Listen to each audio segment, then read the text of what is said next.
beberapa tokoh masyarakat dan masyarakat yang ada di Karangjuang meminta saya untuk mungkin di lingkungan Jalan Sungai Wain ini untuk membimbing, betul, mendirikan pondok pesantren ini atas support dukungan penuh masyarakat khususnya di lingkungan Karangjuang, secara umum tentunya warga Kota Balikpapan. Saya bisa seperti ini, yang paling banyak menginspirasi dan paling banyak membentuk kepribadian saya itu Allahyarham Kiai Haji Anwar Sirot di Bangil, Pasuruan. Beliau itu ya bukan hanya seorang kiai pengasuh pesantren, tapi sudah sampai, kalau dalam bahasa pesantren itu sudah tingkatannya murabi. Murabi itu yang mendidik, yang mendampingi rohani kita.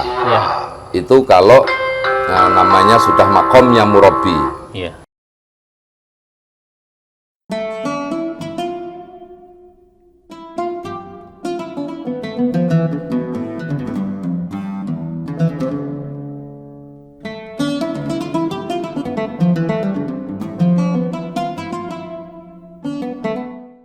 Kiai Haji Muhammad Mukhlasin adalah salah satu ulama karismatik di Kota Balikpapan, Kalimantan Timur. Beliau dikenal luas sebagai tokoh Nahdlatul Ulama yang aktif dalam dakwah, pendidikan, dan kegiatan sosial kemasyarakatan. Sebagai Ketua Pengurus Cabang Nahdlatul Ulama Kota Balikpapan, pada masanya, Kiai Haji Muhammad Mukhlasin berperan penting dalam menggerakkan organisasi dan membina umat. Di bawah kepemimpinannya, NU Balikpapan aktif dalam kegiatan keagamaan, penguatan akidah, serta aksi sosial kemanusiaan, termasuk penggalangan bantuan bagi masyarakat yang terdampak bencana dan pandemi. Selain aktif di NU Kaltim, hingga saat ini, beliau juga terlibat dalam kepengurusan Majelis Ulama Indonesia Kota Balikpapan, serta dikenal sebagai pengasuh Pondok Pesantren Al-Izzah yang terletak di kilometer 15 Jalan Soekarno-Hatta Poros Balikpapan, Samarinda.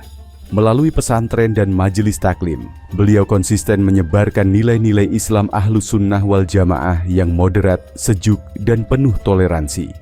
Dengan dedikasi di bidang dakwah, pendidikan, dan sosial kemasyarakatan, Kiai Haji Muhammad Mukhlasin terus menjadi bagian penting dalam pembinaan umat Islam di Balikpapan dan Kalimantan Timur. Berikut kisah sang Kiai. Assalamualaikum warahmatullahi wabarakatuh. Tribuner, jumpa lagi di program Ramadan Kisah Sang Kiai. Nah, saya sedang bersama dengan Kiai Mukhlasin. Beliau adalah pengasuh Pondok Pesantren Al-Izzah di Kota Balikpapan, tepatnya berada di Jalan Sungai Wen, kilometer 15 Balikpapan Utara. Assalamualaikum Kiai. Waalaikumsalam warahmatullahi wabarakatuh. Apa kabar? Sehat? Alhamdulillah sehat-sehat. Ya, Kiai, alhamdulillah diizinkan saya berada di komplek pesantren Al-Izzah yang menurut saya luar biasa. Mungkin bisa diceritakan, ini pesantren cukup berada di pinggiran kota, di Kota Balikpapan. Ini kira-kira kapan Kiai ini Pondok Pesantren Al-Izzah ini berdiri? Ya, baik. Alhamdulillah, Pondok Pesantren Al-Izzah ini dulu berdiri pada tahun 2000. 2000. Ya, berdasarkan permintaan dari tokoh-tokoh masyarakat, beserta masyarakat khususnya di lingkungan Kelurahan Karangjuang, Balikpapan Utara. Betul ya. Oke. Nah, Kiai ini kan sebenarnya kan lahir di Blitar, Jawa Timur, Tribuner.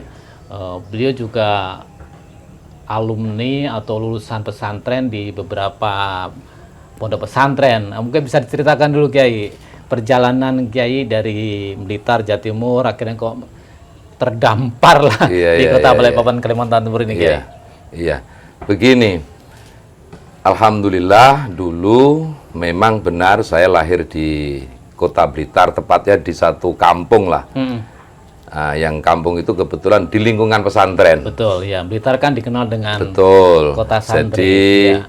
ibarat kata kami kecil itu tumbuh memang sudah di lingkungan pesantren. Ya, otomatis orang tua mindsetnya juga anak-anaknya harus nyantri di pesantren. Ya, alhamdulillah pertama saya pesantren di tempat mbah saya sendiri, pondok pesantren Hidayatul Mustafidin, itu di Kecamatan Belingi, Kabupaten Blitar.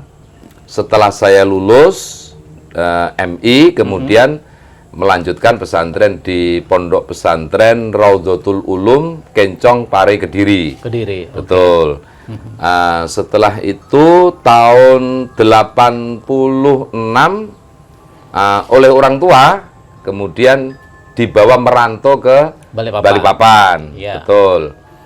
Selang berapa lama kemudian, alhamdulillah ada tokoh ulama besar di Kalimantan, yaitu Allahyarham Profesor Dr. Kiai Haji Ahmad Sarwani Zuhri. Beliau sampai akhir hayatnya menjabat sebagai Ketua Umum Majelis Ulama Indonesia Kota Balikpapan. Beliau mendirikan pesantren tepatnya di kilometer 19. Al-Banjari. Pondok pesantren Syekh Muhammad Arsad Al-Banjari. Alhamdulillah saya sempat nyantri dengan beliau sampai tahun 90. Nah, setelah begitu datang ke Balikpapan, tetap di ujung-ujungnya nyantri lagi di Pondok Pesantren Syekh Muhammad Arsad Al-Banjari. Nah, sampai tahun 90. Setelah tahun 1990, kemudian saya pindah lagi pesantren di Jawa, di Pondok Pesantren Nurudzolam, Bangil, Pasuruan, Jawa Timur, yang diasuh oleh Kiai Haji Anwar Siroj, Allahyarham, sampai tahun 97. Betul. Setelah itu baru kembali ke Balikpapan. Sampai tahun 2000 bersama dengan keluarga di kilometer 10.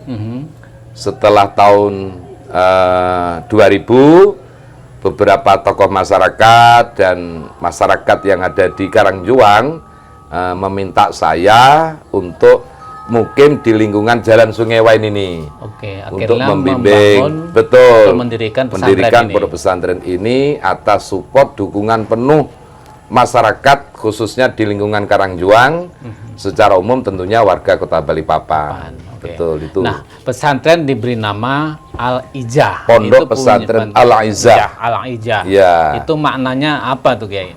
Al-Ijah ini punya makna, di antaranya maknanya adalah kemuliaan. Kemudian makna lain kemenangan. Harapan dan cita-cita saya beserta beberapa tokoh yang ada di lingkungan Karangjuang ini, di antaranya ada Pak Haji Mansur, ada almarhum Pak Eri Supardi, Pak Haji Sunardi, itu berharap ya ke depannya, khususnya di lingkungan sinilah, di lingkungan sini anak-anak bisa kita bimbing, bisa kita bina pendidikan-pendidikan agama, sehingga harapannya kelak menjadi generasi yang mulia, generasi yang menang, generasi yang merdeka, dengan pengetahuan tentunya agama yang kita bimbing dan kita arahkan di pondok pesantren ini. Kira-kira begitu, Mas Son. Ya. Menarik ya, artinya kan ini kan keinginan masyarakat. Betul, sampai tadi di diskusi awal itu kan masyarakat mewakafkan ya, betul, kayak patungan lah untuk membeli lahan ini, sehingga berdirilah pesantren Al-Ijah ini. Nah, tadi kan juga ini kan ibaratnya pengen membetengi, ya kita boleh saja berarti ini ada lokalisasi yang jangan sampai masyarakat terkontaminasi, terpengaruh. Betul, ya. Kira-kira kayak. Iya, jadi memang dulu salah satunya pesantren itu berdiri di antaranya. Kebetulan memang di lingkungan Kilo 15 itu dulu ada eks-lokalisasi lah ya. Tapi sekarang alhamdulillah sudah bersih 100% lah ya. Papan bebas. Betul ya. Jadi itu semua yang mendorong tokoh-tokoh masyarakat. Nah, sehingga masyarakat makanya 100%, mulai pembebasan lahan itu 1 meternya itu dulu 5.000, Jadi kalau ada masyarakat yang ingin wakaf 1 meter berarti 5.000. Kalau kepengen wakaf 2 meter ya 10.000. Begitu seterusnya sampai terkumpul hampir 60 juta pada waktu itu. Tahun di 2000-an ya? Tahun 2000-an, betul. Nah, dari situlah kemudian bermula dari itu masyarakat kemudian berpikir untuk membangun fasilitas-fasilitas gedung. Makanya ya boleh dikata bangunannya masih sederhana lah, belum dikatakan bangunan yang bagus, belum. Tapi yang penting kan fungsinya. Betul.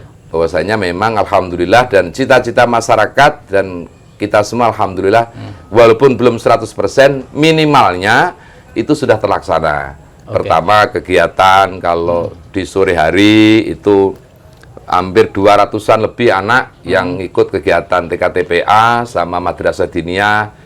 Kemudian di pagi harinya ada pendidikan PAUD, TK, dan ada SMK. SMK Cendekia Aliza, insya Allah pada tahun ini kita akan mendirikan SMP Cendekia Aliza. Dan kemudian kebetulan kita ini kan berdekatan dengan kampus ITK. Iya. Ada beberapa mahasiswa ITK yang ikut mondok di sini, walaupun hanya beberapa lah.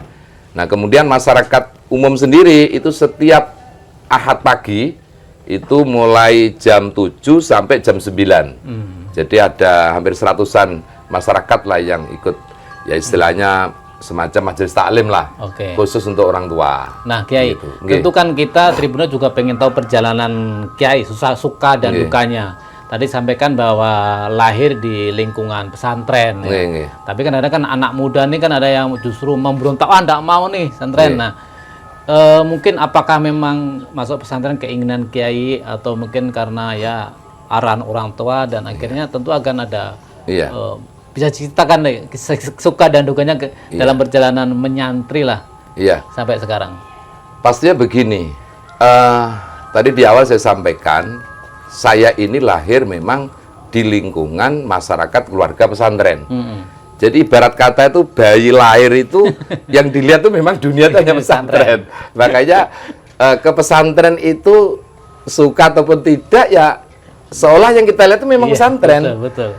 Makanya kalau dikatakan kemauan siapa orang tua memang lebih kemauan diri sendiri yang itu muncul karena situasi, karena lingkungan, tradisi, betul. Iya, sehingga menurut keluarga kami, lingkungan kami pada waktu itu, pendidikan itu ya pesantren menurut pada waktu itu ya, karena zaman kan terus selalu berubah. Ya kalau suka dukanya pesantren itu ya tergantung ya suka duka itu. Tapi kalau pesantren itu memang sedikit berbeda dengan pendidikan di luar pesantren karena semua kan diatur mulai dari waktu mau tidur sampai bangun tidur dan banyak aturan-aturan yang harus ditaati yang semua itu tentunya para kiai, para pengasuh pesantren itu kan harapannya anak-anak yang dididik di dalam itu ya betul-betul bisa fokus untuk belajar, bisa fokus untuk ngaji. Apalagi pada zaman itu kan belum ada handphone, kemudian ya paling banter bawa radio lah, itu pun juga sembunyi-sembunyi itu sembunyi-sembunyi. Nggak ada hiburan sama sekali. Nggak ada hiburan sama sekali. Jadi ya justru mondok yang paling berat itu sekarang. Ya. Sekarang karena yang paling berat. Tantangannya sudah luar biasa. Kalau dulu mondok itu ya biasa-biasa saja. Bahkan kadang banyak anak yang merasakan lebih enak di pondok daripada di rumah, ya kan? Karena di pondok banyak teman, banyak kegiatan. Dan hiburan yang di rumah juga nggak ada hiburan kalau pada tahun-tahun itu. Teman banyak, begitu kira-kira. Kiai, tentu kan tadi kan nyantri di beberapa pesantren ya, di Blitar, Kediri, Bangil, Balikpapan. Mungkin ada sosok figur Kiai atau Ustadz Kiai yang sepertinya mengena di hati dan sampai sekarang saya harus mengikuti beliau gitu. Iya, memang saya kalau mengenang guru-guru saya itu memang ya gimana ya sangat apa, saya bisa seperti ini, apa itu, yang paling banyak, apa itu, menginspirasi, dan paling banyak membentuk kepribadian saya itu, Allahyarham Kiai Haji Anwar Sirot di Bangil, Pasuruan. Beliau itu ya bukan hanya seorang kiai pengasuh pesantren, tapi sudah sampai, kalau dalam bahasa pesantren itu sudah tingkatannya murabi. Murabi itu yang mendidik, yang mendampingi rohani kita. Ya. Itu kalau namanya sudah makomnya murabi. Ya. Nah, kemudian yang kedua, kesederhanaannya beliau, kezuhudannya beliau, itulah yang kemudian membawa dan membentuk kepribadian saya, walaupun tentu saya menyadari tidak mungkin bisa sempurna seperti guru-guru saya, ya kan, dengan tidak mengurangi guru-guru yang lain, karena kiai-kiai itu kan punya karakter, punya kekhasan tersendiri di antara satu sama yang lainnya, tapi saling melengkapi. Kalau Allah yarham Kiai Haji Ahmad Sarwani Zuhri itu mendidik dalam kedisiplinan, mendidik di dalam kepemimpinan. Makanya saya ya cukup lama Mas Son untuk berkiprah di organisasi itu, mulai ketua ranting NU sampai ketua PCNO Balikpapan 2 periode, sampai sekarang menjadi Katib Suriah PPNU Kalimantan Timur. Itu salah satunya didikan dari guru-guru kami. Kira-kira begitu maksudnya. Terakhir Kiai, tentu harapan ke depan dan mungkin apa yang disampaikan kepada Tribuner umat Islam di bulan Ramadan ini, dari pengalaman Kiai mulai nyantri di beberapa tempat pesantren Kiai. Silakan Kiai. Baik, terima kasih. Alhamdulillah hari ini memang kita berada di situasi zaman yang cukup berat tantangannya, utama khususnya bagi kita kaum muslimin, dengan berbagai macam dinamika dan fenomena zaman ya. Oleh karenanya tentunya tidak ada lain ya, sebagaimana pesan Rasulullah, badiru bil a'mali sholihah, ayo kita bersegera untuk melakukan amal-amal kebaikan. Oleh karena kata Rasulullah, fasatakunu fitan ka kita illailil mutlim, sebab tantangan zamanmu itu, kamu akan menghadapi berbagai mana fenomena zaman yang di situ banyaknya fitnah-fitnah yang potensinya fitnah itu akan bisa menggerus dan merusak keimanan kita. Tentu mudah-mudahan puasa Ramadan kita ini juga mendidik kita, memperkuat dan menebalkan iman Islam kita untuk menghadapi tantangan zaman.